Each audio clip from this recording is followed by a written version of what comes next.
जयराम दौलत राम वह एक भारत के स्वतंत्रता सेनानी और राजनेता है जो भारत की संविधान सभा के सदस्य चुने गए थे। स्वतंत्रता के बाद बिहार राज्य के पहले राज्यपाल और भारत के दूसरे कृषि मंत्री नियुक्त किए गए थे। उन्होंने तिब्बत पर चीनी कब्जे के विरोध में भारत के उत्तर पूर्व सीमांत इलाकों को मजबूत करने में महत्वपूर्ण भूमिका निभाई और 1951 में तवाक के भारतीय एकीकरण को प्रभावित किया। जयराम दास दौलत राम का जन्म 21 जुलाई 1891 को सिंध के कराची में एक सिंधी हिंदू परिवार में हुआ था।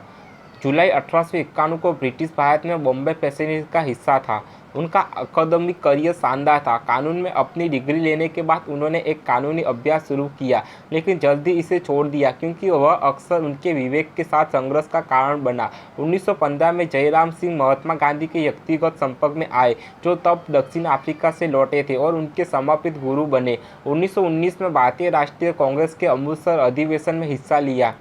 जयराम सिंह दौलत राम एनी बेसेंट के नेतृत्व में होम रूल आंदोलन में एक कार्यकर्ता के रूप में भागीदार बने, जिन्होंने होम रूल या ब्रिटिश साम्राज्य के भीतर भारत के लिए स्वशासन और डोमिनियन स्थिति की मांग की। वह भारतीय राष्ट्रीय कांग्रेस में भी शामिल हुए, सबसे बड़ा भारतीय राजनीतिक संगठन था।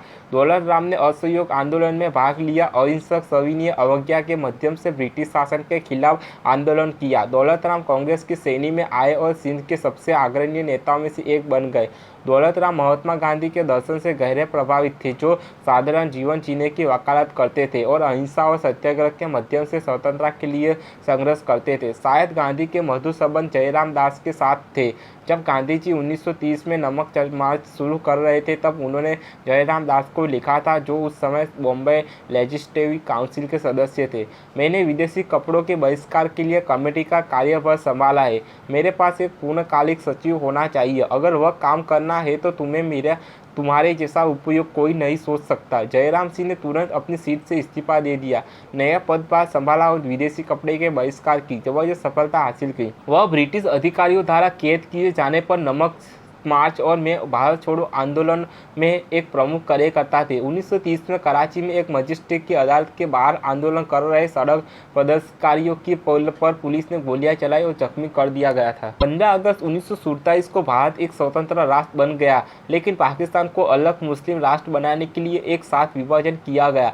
दौलत राम मूल निवासी सिंध के थे। विभाजन के बाद सिंध पाकिस्तान का हिस्सा बन गया। उन्होंने भारत में रहना पसंद किया। वह भारत की संविधान सभा के सदस्य चुने गए।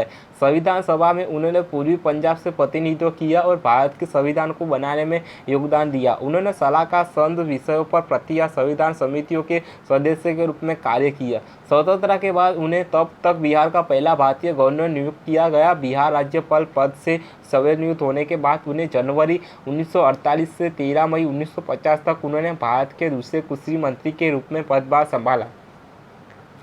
27 मई 1950 में 15 मई 1956 तक वह असम के राज्यपाल नियुक्त किए गए। 1 मार्च 1979 को निधन हो गया। उनकी स्मृति में भारत सरकार द्वारा 1985 में डाक टिकट जारी किया गया।